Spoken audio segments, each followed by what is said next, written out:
va y avoir une grève dans les prochains jours. Ah oui, j'ai vu ça dans les nouvelles, le 21 jusqu'au 23, je pense. 22 au 5 octobre. 5 octobre. Oui, absolument. 22 septembre, je crois, quelque chose comme ça. OK, vous êtes à votre affaire.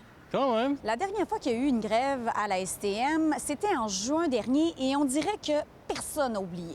Je me souviens, oui, c'était pas le fun, là. Ça impacte tout le monde. Oui, j'étais pas là, mais oui, j'en ai entendu parler. Ça n'a pas duré très longtemps. À cause du Grand Prix, ils n'ont pas pu mettre autant de pression qu'ils voulaient, alors c'était pas si pire.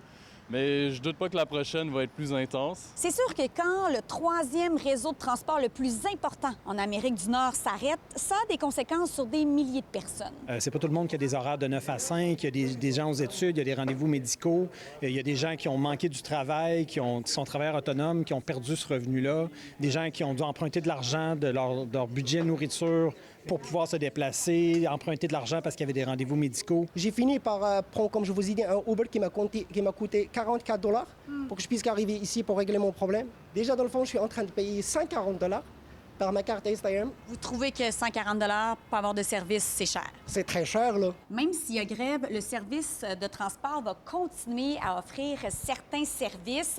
Et là, je vais essayer de faire ça simple pour vous aider à vous démêler là-dedans. Et c'est peut-être le temps de prendre une capture d'écran. Parce que la grève va prendre place entre le 22 septembre et le 5 octobre, mais les perturbations vont avoir lieu seulement durant 6 jours.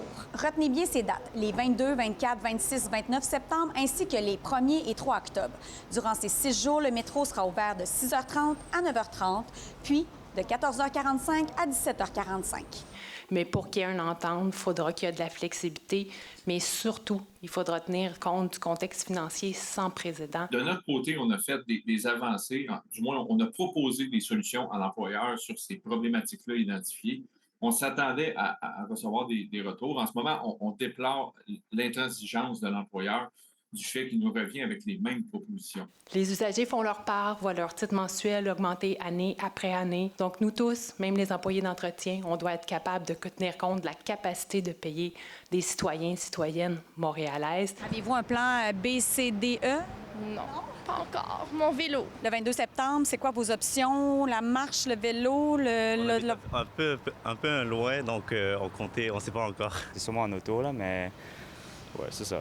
Ouais. Loin, ça veut dire que vous allez être dans le trafic? Ouais, en c'est ça. gros, ouais. La grève touche 2400 employés d'entretien de la STM. À Montréal, Marie Cassimard pour Nouveau Info.